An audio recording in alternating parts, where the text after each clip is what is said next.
اب مجھے اور شرمندہ نہ کریں فیصل۔ فرزانہ اس کے دونوں ہاتھ تھامتے ہوئے بولی، میں اسے آپ کی پہلی اور آخری غلطی سمجھ کر بھول جاؤں گی، کیونکہ مجھے یقین ہے آپ صرف اور صرف میرے ہیں۔ فیصل کے چہرے اور آنکھوں میں محبت، عقیدت، چاہت اور شکر گزاری کے تاثرات چمکنے لگے۔ وہ پیار بھری نظر سے یک ٹک فرزانہ کو دیکھتا چلا گیا۔ سفینہ کا یہ معمول تھا کہ وہ ہر ماہ چند دن کے لیے اپنے میکے جایا کرتی تھی۔ یہ عموماً وہی دن ہوا کرتے تھے جب فیصل ایک طے شدہ پروگرام کے تحت فرزانہ کے حصے میں ہوا کرتا تھا۔ اس ماہ بھی سفینہ اپنے میکے گئی، لیکن معمول کے مطابق واپس نہیں آئی تو فیصل تشویش میں مبتلا ہو گیا۔ فیصل خود ہی سفینہ کو میکے چھوڑنے جاتا تھا اور وہاں سے واپس بھی خود ہی لایا کرتا تھا، مگر اب کی بار جب وہ اپنی سسرال پہنچا تو وہاں کا موسم ہی بدلا ہوا نظر آیا۔ اس کی ساس سلطانہ بیگم نے دو ٹوک الفاظ میں کہہ دیا، سفینہ ایک شرط پر واپس جائے گی فیصل میاں، اور وہ شرط ہے فرزانہ کو طلاق۔ فیصل یہاں تک پہنچنے کے بعد خاموش ہوا تو میں نے چونک کر پوچھا، آپ کی ساس نے یہ کس قسم کی شرط عائد کر دی تھی؟ نہایت ہی بیہودہ اور واہیات قسم کی شرط، وہ زہر خند لہجے میں بولا۔ اس روز مجھے پتا چلا تھا کہ میری ساس کیسی احمق عورت ہے۔ بات کچھ سمجھ میں نہیں آ رہی فیصل صاحب۔ میں نے الجھن زدہ نظر سے اس کی طرف دیکھا اور پوچھا، جب آپ سفینہ کو اس کے میکے چھوڑنے گئے تھے تو کیا سب کچھ ٹھیک ٹھاک تھا؟ ایک دم ٹھیک ٹھاک وکیل صاحب، وہ پروسوک انداز میں بولا، سب کچھ معمول کے عین مطابق تھا۔ یہاں آپ کے گھر میں فرزانہ کے ساتھ سفینہ کا کوئی جھگڑا ہوا ہو؟ بالکل نہیں جناب، وہ نفی میں گردن ہلاتے ہوئے بولا، سب امن و امان تھا۔ میں تو سوچ بھی نہیں سکتا تھا کہ سفینہ کے میکے پہنچ کر مجھے اس قسم کی صورتحال کا سامنا ہوگا۔ آپ نے اپنی ساس صاحبہ سے سوال نہیں کیا کہ وہ کس جرم کی سزا کے طور پر فرزانہ کو طلاق دینے کے لیے کہہ رہی ہیں؟ میں نے فیصل سے پوچھا۔ اس نے بتایا، میں نے سوال کیا تھا۔ پھر سلطانہ بیگم نے کیا جواب دیا؟ نہایت ہی نامعقول جواب، وہ برا سا منہ بناتے ہوئے بولا۔ کہنے لگیں، فیصل میاں، تمہیں دو میں سے ایک بیوی کا انتخاب کرنا ہوگا۔ اگر سفینہ کو اپنے ساتھ لے کر جانا چاہتے ہو تو فرزانہ کو طلاق دینا ہوگی۔ اس کی موجودگی میں اپنی بیٹی کو تمہارے ساتھ نہیں بھیجوں گی۔ اس موقع پر آپ کی سیکنڈ وائف سفینہ نے کیا موقف اختیار کیا تھا؟ میں نے نہایت ہی اہم سوال کیا۔ جس روز یہ ایشو اٹھا اس وقت سفینہ کی اپنی کوئی رائے دیکھنے اور سننے میں نہیں آئی تھی، فیصل نے بتایا، لیکن وقت گزرنے کے ساتھ ساتھ وہ بھی اپنی ماں کی ہم نوا بن گئی۔ اس نے بھی واضح الفاظ میں مجھ سے یہی مطالبہ کیا کہ اگر میں اسے اپنی بیوی بنا کر رکھنا چاہتا ہوں تو پھر مجھے فرزانہ کو اپنی زندگی سے نکالنا ہوگا، اور اگر میں فرزانہ کو طلاق دینے پر تیار نہیں ہوتا تو پھر اس کا خیال دل سے نکال دوں۔ یہ کتنا عرصہ پہلے کی بات ہے؟ لگ بھگ 2.5 سال، فیصل نے جواب دیا۔ عائشہ کی عمر اس وقت کم و بیش 2 سال ہے۔ عائشہ اپنی ننھیال ہی میں پیدا ہوئی تھی۔ اوہ، میں نے رف پیڈ پر قلم گھسیٹتے ہوئے سوال کیا، جب ماں بیٹی ایک ہی سبق دہرانے لگی تھیں تو اس موقع پر آپ نے کیا موقف اختیار کیا تھا؟ میں نے اپنی ساس کو سمجھانے اور اپنی بیوی کو منانے کی کوشش کی تھی۔ تو کیا آپ کی بات ان کی سمجھ میں آ گئی تھی؟ وکیل صاحب، اگر میری بات ان کی سمجھ میں آ گئی ہوتی تو آج سفینہ اور عائشہ میرے ساتھ زندگی گزار رہی ہوتیں اور مجھے عائشہ کے حصول کے لیے کسی قسم کی قانونی مدد لینے کی ضرورت پیش نہ آتی۔ ایک بات کہوں فیصل صاحب، میں نے براہ راست اس کی آنکھوں میں دیکھتے ہوئے کہا، اگر آپ مائنڈ نہ کریں تو۔ نیور مائنڈ وکیل صاحب، وہ گہری سنجیدگی سے بولا، آپ جو بھی کہنا چاہتے ہیں بے دھڑک کہہ ڈالیں۔ آپ نے مجھے اپنی زندگی کی جتنی کہانی سنائی ہے، میں نے ٹھہرے ہوئے لہجے میں کہا، اس سے میں ایک نتیجے پر پہنچا ہوں۔ کون سے نتیجے پر وکیل صاحب؟ سفینہ اور آپ کی شادی جن بھی حالات میں ہوئی، میں نے کہا، لیکن یہ شادی ہو جانے کے بعد سفینہ اور اس کی ماں نے ایک مخصوص ذہن بنا لیا تھا، انہیں ایک خاص وقت کا انتظار تھا۔ وہ تائیدی انداز میں گردن ہلاتے ہوئے بولا، میرا بھی یہی خیال ہے۔ عورت چاہے کتنے بھی وسیع دل کی مالک ہو اور وہ کسی مرد سے کتنی بھی محبت کیوں نہ کرتی ہو، میں نے ایک ایک لفظ پر زور دیتے ہوئے کہا، لیکن وہ کسی شادی شدہ مرد سے شادی کا فیصلہ کرنے سے پہلے 1000 بار سوچتی ہے، اور جب تک کوئی اہم مقصد اس کے پیش نظر نہ ہو وہ یہ خطرناک قدم نہیں اٹھاتی۔ میں نے لمحاتی توقف کر کے فیصل کی جانب دیکھا، وہ یک ٹک مجھے ہی دیکھ رہا تھا۔ میں نے اپنی بات کو آگے بڑھاتے ہوئے کہا، آپ کے کیس میں بھی کچھ ایسا ہوا ہے فیصل صاحب۔ آپ کی سفینہ سے شادی ہو گئی، جتنی وسیع القلبی سے فرزانہ نے سفینہ کو قبول کیا، ایثار کا ایسا مظاہرہ سفینہ کی طرف سے دیکھنے میں نہیں آیا۔ وہ بظاہر فرزانہ کو ایک بہن اور ایک سہیلی سمجھتی رہی، تاہم اس نے دل سے فرزانہ کو قبول نہیں کیا تھا۔ وہ فرزانہ کی اس کمزوری سے بخوبی واقف تھی کہ وہ آپ کے لیے اولاد پیدا نہیں کر سکی تھی، لہٰذا سفینہ بڑے صبر اور سکون سے اس وقت کا انتظار کرتی رہی جب وہ امید سے ہو جائے۔ آپ نے اولاد کے حصول کی خاطر دوسری شادی کی تھی، چنانچہ فطری طور پر آپ کا جھکاؤ اسی بیوی کی جانب زیادہ ہوتا جو آپ کے لیے اولاد پیدا کرنے جا رہی تھی۔ میں نے لمحاتی توقف کر کے ایک گہری سانس لی، پھر اپنی بات مکمل کرتے ہوئے کہا، میں سمجھتا ہوں سفینہ اور اس کی ماں سلطانہ بیگم نے ایک گہری سازش کے تحت آپ کو پھانسا ہے۔ وہ دونوں آپ کی نفسیاتی کمزوریوں سے اچھی طرح واقف ہیں، انہیں پتہ ہے آپ اپنی بچی کی خاطر سفینہ کی جانب جھکیں گے اور وہ آپ کو مجبور کرنے میں کامیاب ہو جائیں گی کہ آپ فرزانہ کو طلاق دے دیں۔ کیا میں غلط کہہ رہا ہوں؟ آپ قطعاً غلط نہیں کہہ رہے وکیل صاحب، وہ بڑی رسان سے بولا۔ انہوں نے اب تک میرے ساتھ وہی کیا ہے جو تجزیہ آپ نے پیش کیا ہے، لیکن اللہ کے فضل و کرم سے وہ ماں بیٹی ابھی تک مجھے شکست دینے میں کامیاب نہیں ہو سکیں، اور اب تو اس کا سوال ہی پیدا نہیں ہوتا۔ میں نے ایک حتمی فیصلہ کر لیا ہے، وہ بڑے عزم سے بولا۔ میں نے پوچھا، کیسا فیصلہ؟ میں نے سفینہ پر لعنت بھیج کر اپنی بچی کو حاصل کرنے کا فیصلہ کر لیا ہے وکیل صاحب، وہ بڑے ٹھوس انداز میں بولا۔ فیصل صاحب، آپ نے تھوڑی دیر پہلے مجھے بتایا تھا کہ یہاں آنے سے پہلے بھی آپ 2-3 وکلاء سے ملاقات کر چکے ہیں، لیکن آپ ان کی کارکردگی سے مطمئن نہیں ہیں۔ میں نے کہا، جی ہاں، میں نے آپ کو بالکل ٹھیک بتایا ہے۔ وہ اسبات میں گردن ہلاتے ہوئے بولا، 2 وکلاء کا تجربہ تو انتہائی تلخ رہا ہے، اب تیسرے سے واسطہ ہے اور یہ کیس بھی عدالت میں ہے۔ وہ ایک لمحے کے لیے متوقف ہوا، پھر عجیب سے لہجے میں اضافہ کرتے ہوئے بولا، وکیل صاحب، میں نے سنا ہے ہمارے ملک کی عدالتوں میں سب کچھ ممکن ہے، کیا یہ بات درست ہے؟ میں سمجھا نہیں۔ میں نے تعجب خیز نظر سے اسے دیکھا۔ مطلب یہ کہ یہاں پیسے کی طاقت سے سیاہ کو سفید اور سفید کو سیاہ کرنا بہت آسان ہے، اس نے جواب دیا۔ بعض کیسوں میں یقیناً ایسا ہوتا ہوگا، میں نے سرسری انداز میں کہا۔ اگر آپ اس نیت سے میرے پاس آئے ہیں تو آپ کو سخت مایوسی ہوگی فیصل صاحب، میں ان وکیلوں میں سے نہیں ہوں جو پیسے کے زور میں لگے رہتے ہیں۔ میرا یہ مطلب نہیں تھا بیگ صاحب، وہ جلدی سے بولا۔ پھر آپ نے مجھ سے کیوں ایسا سوال کیا؟ میں نے پوچھا۔ یہ بات کرتے ہوئے آپ کے ذہن میں کیا تھا؟ وہ دراصل بات یہ ہے کہ، وہ وضاحت کرتے ہوئے بولا، میں نے سن رکھا ہے جب تک بچے کی عمر 8 سال نہ ہو جائے عدالت اسے ماں کی تحویل میں رکھنے کا حکم دیتی ہے، اس لیے میں چاہ رہا تھا کہ اگر پیسہ بھی خرچ کرنا پڑے تو میں تیار ہوں، کوئی ایسا چمتکار دکھائیں کہ میری بیٹی عائشہ مجھے مل جائے۔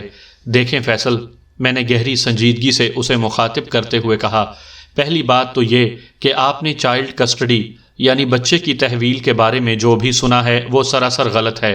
آپ کی اطلاع کے لیے عرض کر دوں کہ اس سلسلے میں بچے کی عمر 8 نہیں 7 سال مقرر ہے، اور یہ کوئی فارمولہ نہیں کہ عدالت اس مخصوص مدت تک بچے کو ماں کی تحویل میں دینے کا حکم دیتی ہے۔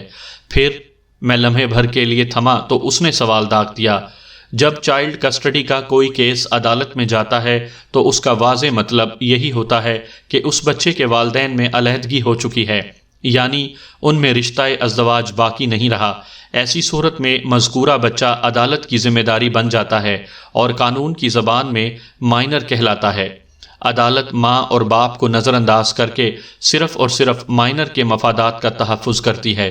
ماں اور باپ کے معاشی اور معاشرتی سیٹ اپ کا تقابلی جائزہ لیا جاتا ہے، اور عدالت کی نظر میں صحت، تعلیم، خوراک اور اخلاقی تربیت کے حوالے سے جہاں کا ماحول زیادہ مفید اور موزوں ہو، بچہ اسی ماحول کے حامل فرد کے حوالے کر دیا جاتا ہے۔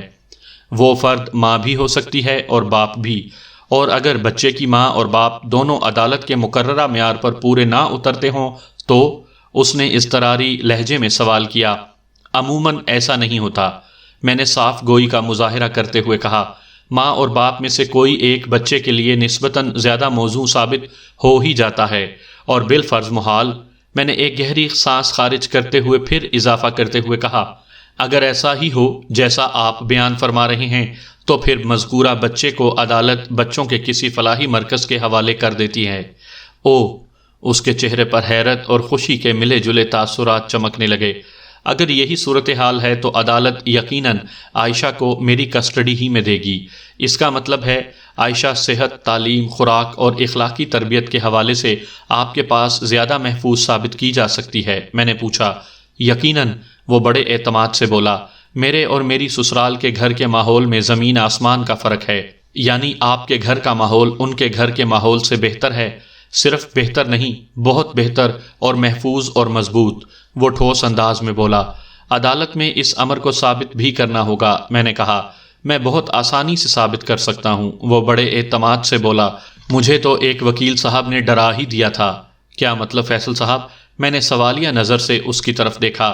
میں نے اس کیس کے سلسلے میں جن وکیل صاحب سے پہلے رابطہ کیا تھا، انہوں نے پتہ ہے مجھ سے کیا کہا تھا؟ بتائیں، کیا کہا تھا؟ میں نے پوچھا۔ انہوں نے پوری توجہ سے میری کہانی سنی اور میرے خاموش ہونے پر کہا تھا، آپ فکر ہی نہ کریں فیصل صاحب، اس کیس کا فیصلہ آپ ہی کے حق میں ہوگا۔ میں مطمئن ہو گیا جب انہوں نے کیس تیار کر لیا اور مجھے پڑھنے کے لیے دیا کہ ایک نظر میں بھی دیکھ لوں تاکہ عدالتی کارروائی کے دوران میں کوئی الجھن پیش نہ آئے۔ میں نے وہ کیس پڑھا تو چونک اٹھا اور حیرت بھرے لہجے میں ان وکیل صاحب سے کہا، وکیل صاحب، اس میں تو 90% باتیں جھوٹی لکھی ہوئی ہیں، ایسا تو کچھ نہیں۔ میاں فیصل، انہوں نے معنی خیز انداز میں مجھے دیکھا اور کہا، اگر آپ یہ کیس جیتنا چاہتے ہیں تو اپنے سچ کو عدالت سے دور ہی رکھیے گا، ورنہ آپ کا پیسہ اور میری محنت ضائع ہو جائے گی۔ میں سمجھ گیا ان وکیل صاحب نے کیس کی بنیاد کس نقطے پر رکھی ہوگی۔ میں نے زیر لب مسکراتے ہوئے کہا۔ فیصل متذبذب انداز میں مجھے دیکھنے لگا۔ میں نے کہا، انہوں نے آپ کی بیوی سفینہ کو بد کردار اور فحشہ ثابت کرنے کی کوشش کی تھی نا؟ جی ہاں، وہ جلدی سے بولا۔ آپ کو کیسے پتا چلا بیگ صاحب؟ ایسے پتا چلا کہ، میں نے ٹھہرے ہوئے انداز میں کہا، چائلڈ کسٹڈی کے کیسوں میں 90% وکلاء یہی حربہ استعمال کرتے ہیں۔ وہ بچہ باپ کی تحویل میں دلوانے کے لیے اس کی ماں کو بد کردار اور فحشہ ثابت کرنے کی کوشش کرتے ہیں، لیکن یہ گھٹیا اور غیر اخلاقی ہتھ کنڈا ہے۔ صحیح اور مستحسن عمل وہی ہے جو میں نے تھوڑی دیر پہلے بیان کیا ہے۔ عدالت کو کبھی کمزور اور بے وقوف نہیں سمجھنا چاہیے۔ میں نے ان وکیل صاحب سے جان چھڑائی اور دوسرے وکیل صاحب کی خدمات حاصل کر لیں۔ فیصل نے بات کو آگے بڑھاتے ہوئے کہا، یہ وکیل صاحب بڑے غیر محسوس انداز میں فریق مخالف سے جا ملے اور کیس ہوا میں معلق ہو کر رہ گیا۔ مجبوراً مجھے ان سے بھی جان چھڑانا پڑی اور اب میرا کیس جاوید ترمذی صاحب کے پاس ہے۔ او، جاوید ترمذی کے پاس ہے؟ میں نے ایک گہری سانس خارج کی۔ بیگ صاحب، میں ترمذی صاحب کی کارکردگی سے بالکل مطمئن نہیں ہوں، فیصل نے اکتاہٹ آمیز لہجے میں کہا، اسی لیے اب میں یہ کیس آپ کے سپرد کرنا چاہتا ہوں۔ جاوید ترمذی صاحب وکیل کم اور سیاست دان زیادہ ہیں، میں نے گہری سنجیدگی سے کہا۔ انہیں خبروں میں رہنے کا شوق ہے، ایک مقامی اخبار میں وہ کالم نویسی بھی فرماتے ہیں۔ مجھے تو حیرت ہے انہوں نے آپ کا کیس لے کیسے لیا، ان کی تو دیگر سیاسی مصروفیات ہی اتنی زیادہ ہیں کہ اس قسم کے چھوٹے موٹے کیسوں میں وہ ہاتھ ہی نہیں ڈالتے۔ آپ بالکل ٹھیک کہہ رہے ہیں بیگ صاحب، وہ تائیدی انداز میں گردن ہلاتے ہوئے بولا، ابھی تک تو وہ میرے کیس کے سلسلے میں ایک بار بھی عدالت میں پیش نہیں ہوئے۔ انہوں نے میرا معاملہ اپنے ایک اسسٹنٹ وکیل کے حوالے کر رکھا ہے۔ وہ لمحاتی توقف کر کے اس نے ایک گہری سانس لی، پھر بات مکمل کرتے ہوئے بولا، ترمذی صاحب سے ان کے آفس میں ہی 2-4 مرتبہ میری ملاقات ہوئی ہے۔ میں نے جب بھی اپنے کیس کی جانب ان کی توجہ مبذول کروانے کی کوشش کی تو بڑی سنجیدگی سے یہ کہہ دیتے ہیں، فیصل صاحب آپ بالکل بے فکر ہو جائیں، آپ کا کیس میرے ذہن میں ہے، میں بس ایک بار عدالت جاؤں گا اور ایک جملہ بولوں گا، اس وقت اس کیس کا فیصلہ ہو جائے گا۔ لیکن وہ ایک دن آ کر نہیں دے رہا جب وہ عدالت میں پہنچ کر تاریخ ساز جملہ بولیں گے، اب تک آپ کے کیس کے ساتھ جو کچھ بھی ہو چکا ہے اسے بھول جائیں، میں کل عدالت جا کر آپ کے کیس کی اسٹڈی کر لوں گا، میں نے تسلی آمیز انداز میں کہا۔ آپ مجھے اپنے کیس کا نمبر، اندراج کی تاریخ، ماتحت عدالت اور آخری پیشی کی تاریخ نوٹ کروا دیں، اس کے ساتھ ہی یہ بھی بتا دیں کہ آئندہ پیشی کب ہے۔ اس نے آئندہ 5 منٹ میں میری مطلوبہ معلومات فراہم کر دیں۔ میں مزید 15-20 منٹ تک گھما پھرا کر اس سے مختلف سوالات کرتا رہا، پھر فیس وصول کرنے کے بعد اسے رخصت کر دیا۔ فیصل سے حاصل شدہ معلومات کے مطابق جب سفینہ روٹھ کر مہکے جا بیٹھی تھی تو اس نے اسے واپس لانے کے لیے ہر وہ جتن کر ڈالا تھا جو اس کے بس میں تھا۔ سمجھانے بجھانے سے لے کر منت سماجت تک ہر حربہ آزما لیا تھا، لیکن اسے ایک ذرہ سی بھی کامیابی حاصل نہیں ہوئی تھی۔ سفینہ اور اس کی ماں سلطانہ بیگم زمیں جنید نا جنید گل محمد کی عملی تفسیر بن کر رہ گئی تھیں۔ فیصل کے پاس تحریری معاہدے کی نقل موجود تھی جو سلطانہ بیگم نے سفینہ کی شادی سے قبل فیصل سے ایک اسٹامپ پیپر پر تیار کروایا تھا۔ اس معاہدے کے مندرجات فیصل کے حق میں جاتے تھے، کیونکہ وہ اپنی بیوی کو واپس لے جانا چاہتا تھا، لہٰذا اس نے یونین کونسل میں اپنا مسئلہ پیش کر دیا۔ یونین کونسلر نے فیصل کو حق بجانب ٹھہراتے ہوئے سفینہ کو اس کے ساتھ جانے کی ہدایت کی تھی، لیکن سلطانہ بیگم نے کمال ڈھٹائی کا مظاہرہ کرتے ہوئے یونین کونسل کے فیصلے کو مسترد کر دیا تھا۔ یہی نہیں بلکہ اس کے ایما پر بعض غنڈہ صفت لوگوں نے فیصل کو دھمکیاں دینا شروع کر دیں۔ اس صورتحال نے فیصل کو بوکھلا کر رکھ دیا اور اس نے اپنے ایک مخلص دوست سے تذکرہ کیا۔ اس کا مذکورہ دوست خاصا چلتا پرزہ قسم کا بندہ تھا اور بڑی حد تک وہ فیصل کے خانگی حالات سے واقفیت بھی رکھتا تھا۔ اس نے فیصل کی پریشانی کو دیکھتے ہوئے کہا، یار یہ بتاؤ کہ تم نے ابھی تک بھابھی کو طلاق تو نہیں دی نا؟ میری ساس کی کوشش تو یہی ہے کہ میں یا تو اپنی پہلی بیوی کو طلاق دے دوں یا پھر دوسری بیوی کو بھول جاؤں۔ فیصل نے اپنے دوست کے سوال کے جواب میں بتایا، لیکن میں نے ابھی تک ان دونوں میں سے کوئی بھی قدم نہیں اٹھایا۔ گویا سفینہ بھابھی ابھی تک تمہارے نکاح میں ہیں۔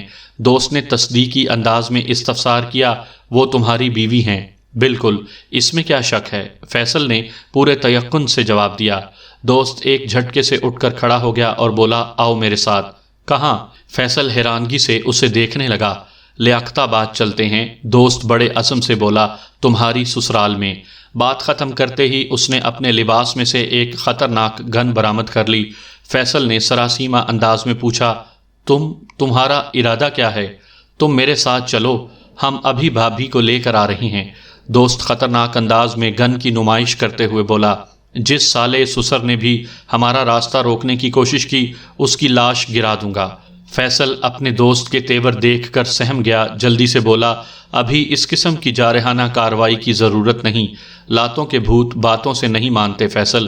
وہ سنگین لہجے میں بولا، تم نے شرافت اور انسانیت کا ہر کلیہ قاعدہ استعمال کر کے دیکھ لیا نا؟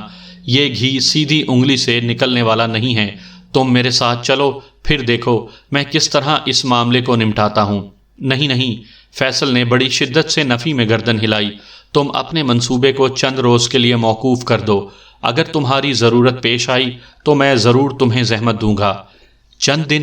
دوست نے الجھن زدہ لہجے میں کہا، چند دن میں کیا ہونے والا ہے فیصل؟ وہ بات دراصل یہ ہے کہ، فیصل وضاحت کرتے ہوئے بولا، ایک صاحب ہیں فیضان، وہ ہم دونوں کے مشترکہ واقف کار ہیں، میں نے ان کو بیچ میں ڈالا ہے، وہ ہماری صلح کروانے کی کوشش کر رہے ہیں۔ مجھے امید ہے فیضان صاحب کی بات سفینہ اور سلطانہ بیگم کی سمجھ میں آ جائے گی۔ سب بیکار ہے فیصل۔ دوست نفی میں سر ہلاتے ہوئے بولا، مجھے تمہارا یہ کام ہوتا نظر نہیں آ رہا۔ بہرحال اس نے معنی خیز انداز میں کندھے اچکائے اور بے پرواہی سے بولا، جیسی تمہاری مرضی، میں کوئی زور زبردستی تھوڑی کر سکتا ہوں۔ اپنے دوست کو تو فیصل نے کسی بھی نوعیت کی ہنگامی کارروائی سے روک دیا تھا، لیکن فیضان پر وہ اندھا اعتماد کیے ہوئے تھا۔ فیصل بنیادی طور پر ایک شریف اور صلح جو انسان تھا۔ ہر شریف آدمی عموماً بزدل واقع ہوتا ہے، وہ دنگا فساد اور افراتفری کے کاموں سے دامن چھڑانے کی کوشش کرتا ہے۔ یہی حال فیصل کا بھی تھا۔ اس نے ایک مخلص اور جذباتی دوست کا ساتھ دینے سے تو انکار کر دیا تھا، تاہم وہ فیضان پر آنکھیں بند کر کے بھروسہ کر رہا تھا، جبکہ فیضان اس سے زیادہ مخالف پارٹی کا وفادار تھا۔ وہ فیصل کی زبان سے نکلنے والی ایک ایک بات سلطانہ بیگم تک پہنچا رہا تھا۔ جب فیضان کی اصلیت فیصل پر کھلی تو پانی سر سے اونچا ہو چکا تھا۔ اس نے فی الفور فیضان سے قطع تعلق کر لیا، تاہم فیضان کی ذات سے فیصل کو جو نقصان پہنچنا تھا وہ پہنچ چکا تھا۔ اسی فتنہ پروری کے باعث کیس عدالت تک جا پہنچا تھا۔ ہوا کچھ یوں کہ اس معاملے میں مسلسل ناکامیابی کے بعد فیصل نے ایک سخت قدم اٹھانے کا فیصلہ کر لیا۔ وہ سفینہ کو واپس اپنے گھر لانے کے لیے عدالت سے رجوع کرنے کا ارادہ رکھتا تھا۔ سفینہ واپس آ جاتی تو اس کے ساتھ ہی عائشہ کو بھی آنا پڑتا۔ اسٹامپ پیپر پر تحریر شدہ معاہدہ اس سلسلے میں فیصل کے لیے مددگار ثابت ہو سکتا تھا، لیکن قبل اس کے کہ فیصل اپنی سوچ کو عملی جامہ پہناتا، دوسری جانب سے پہل کر دی گئی۔ فیصل نے اپنے منصوبے سے فیضان کو تفصیلاً آگاہ کر دیا تھا۔ فیضان نے اس کے ارادے کی تائید بھی کی تھی، لیکن اس کے ساتھ ہی فیضان نے مخالف پارٹی کو فیصل کے منصوبے کے بارے میں بتا دیا تھا۔ اگر فیصل اپنی بیوی اور بیٹی کے حصول یا واپسی کے لیے پہلے عدالت سے رجوع کر لیتا تو یقیناً اس کا پلہ بھاری رہتا، لیکن ہوا اس کے برعکس۔ فیصل اپنی سوچ کو عملی شکل دینے کی منصوبہ بندی کر ہی رہا تھا کہ سفینہ کی جانب سے خلا کے علاوہ بچی کے اخراجات وغیرہ کا بھی کیس دائر تھا۔ یہ سب کچھ تو تھا، لیکن ابھی تک تمام تر کیسز کی مد میں کوئی قابل ذکر کارروائی عمل میں نہیں لائی جا سکتی تھی، اور اب یہ کیس میرے ہاتھ میں تھا۔ میں نے آئندہ روز عدالت میں جا کر اس کیس کا بغور مطالعہ کر لیا، پھر فیصل کو اپنے آفس بلا کر اس سے کچھ معلومات لیں اور نئے سرے سے اس کیس کی تیاری میں لگ گیا۔ اگلی پیشی پر میں عدالت میں حاضر ہوا اور اپنا وکالت نامہ دائر کر دیا۔ جج نے زیادہ حیرت کا اظہار نہیں کیا، کیونکہ وکلاء کی تبدیلی کوئی چونکا دینے والی بات نہیں سمجھی جاتی۔ میرے وکالت نامہ دائر کرنے کا مقصد یہی تھا کہ اب اس کیس کی پیروی میں کروں گا۔ اپنی باری پر میں نے دلائل کا سلسلہ شروع کیا۔ جناب اعلیٰ، یہ کیس حال ہی میں میرے ہاتھ آیا ہے، لیکن خوش قسمتی سے مجھے اس کی اسٹڈی کا بھرپور موقع مل گیا، اور یہ جان کر مجھے سخت افسوس ہوا کہ ایک معمولی سے کیس کو اتنے عرصے تک لٹکا کر رکھا گیا ہے۔ میں سمجھتا ہوں کہ تاخیر کا ذمہ دار صرف اور صرف وہ وکیل ہے جو مجھ سے پہلے مسٹر فیصل کی وکالت کر رہا تھا۔ میں نے لمحاتی توقف کر کے ایک گہری سانس لی، پھر اضافہ کرتے ہوئے اپنے دلائل جاری رکھے۔ یور آنر، جیسا کہ معزز عدالت بخوبی جانتی ہے کہ میرے موکل کی سیکنڈ وائف مسمہ سفینہ کی جانب سے خلا کا دعویٰ کیا گیا ہے۔ میرے موکل نے مسمہ سفینہ کو اپنے گھر میں بسانے کی ہر ممکن کوشش کر کے دیکھ لی۔ یہ معاملہ یونین کونسل سے ہوتے ہوئے عدالت تک پہنچا، اور مسمہ سفینہ کی طرف سے خلا کا مطالبہ اس امر کا غماز ہے کہ وہ کسی بھی قیمت پر اپنے شوہر یعنی میرے موکل کے ساتھ رہنے کو تیار نہیں۔ اپنی تمام تر کوششوں میں ناکامی کے بعد میرا موکل بھی بالآخر اسی فیصلے پر پہنچا ہے کہ اگر مسمہ سفینہ اس کی زندگی سے خارج ہونا ہی چاہتی ہے تو اب وہ بھی اسے روکنے کی تگ و دو نہیں کرے گا۔ گویا یہ کیس اپنے منطقی انجام کو پہنچتا دکھائی دیتا ہے۔ اگرچہ اس بات کا مطالبہ کرنا مسمہ سفینہ کے وکیل کا فرض بنتا ہے کہ خلا کا دعویٰ پایۂ تکمیل تک پہنچایا جائے، لیکن میں اپنے کیس کو مد نظر رکھتے ہوئے صرف اتنا عرض کروں گا کہ چائلڈ کسٹڈی والا معاملہ اسی وقت اٹھایا جا سکتا ہے جب مسمہ سفینہ اور مسمی فیصل کے بیچ پایا جانے والا تعلق کسی حتمی شکل کو اختیار کر لے۔ لہٰذا میری معزز عدالت سے استدعا ہے کہ اس کیس کو جلد از جلد نمٹانے کی کوشش کی جائے۔ خلا کا دعویٰ چونکہ سفینہ کی جانب سے فائل کیا گیا تھا، چنانچہ اس بدلتی ہوئی صورتحال میں اس کا وکیل کسی قسم کی راہ فرار اختیار نہیں کر سکتا تھا۔ وہ اپنے دعوے کے حق میں دلائل دینے پر مجبور ہو گیا۔ خلا کے کیسز کم از کم ایک اور زیادہ سے زیادہ 2 پیشیوں کی مار ہوتے ہیں، لیکن بدقسمتی سے اس کیس کی ابھی تک ایک بھی باقاعدہ سماعت نہیں ہوئی تھی۔ کسی نہ کسی وجہ سے معاملہ ٹل جاتا اور اگلی پیشی کے لیے تاریخ دے دی جاتی۔ آج پہلی مرتبہ ڈھنگ سے عدالتی کارروائی ہو رہی تھی۔ کوئی بھی کام جب ڈھنگ سے کیا جائے تو اس کے بڑے حوصلہ افزا نتائج برآمد ہوتے ہیں، لہٰذا اس دن کی سماعت کے اختتام پر عدالت نے سفینہ کو خلا دے دی، گویا اب وہ قانونی طور پر فیصل کی بیوی نہیں رہی تھی۔ جج نے آئندہ پیشی کی تاریخ دے کر عدالت برخاست کرنے کا اعلان کر دیا۔ The court is adjourned. اب یہ کیس ایک مخصوص ٹریک پر آ گیا تھا۔ فیصل کی 2 سالہ بچی عائشہ اپنی ماں کی کسٹڈی میں تھی اور مجھے اسے وہاں سے نکال کر فیصل کی تحویل میں لانا تھا۔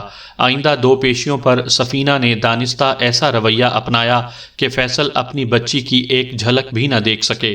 وہ فیصل کی کمزوری سے بخوبی واقف تھی اور عائشہ کو وہ ایک خطرناک ہتھیار کے طور پر فیصل کے خلاف استعمال کر رہی تھی۔ اس سے بعد کی 2 پیشیوں پر فیصل عائشہ سے مختصر سی ملاقات کرنے میں کامیاب تو رہا، لیکن یہ ملاقاتیں جس نوعیت کی ہوتی ہیں اور جس قسم کے ماحول میں کروائی جاتی ہیں وہ افسوسناک ہونے کے علاوہ بچے کی نفسیات کے لیے بھی انتہائی ہولناک اور تباہ کن ہے۔ ایک میلے اور گندے سے کمرے میں باپ ڈھیروں کھلونے سجائے اپنی اولاد کے ساتھ ملن کی چند گھڑیوں میں سے سکون اور خوشی کو کشید کرنے کی کوشش میں لا یعنی اور عجیب و غریب حرکتیں کرتا نظر آتا ہے۔ وہ اپنی سمندر سے زیادہ گہری اور آسمان سے زیادہ وسیع و عریض محبت کو چند لمحات میں اپنے جگر گوشے پر نچھاور کرنا چاہتا ہے، اور اس کی یہ کوشش دیکھنے والوں کو بڑی بھونڈی نظر آتی ہے۔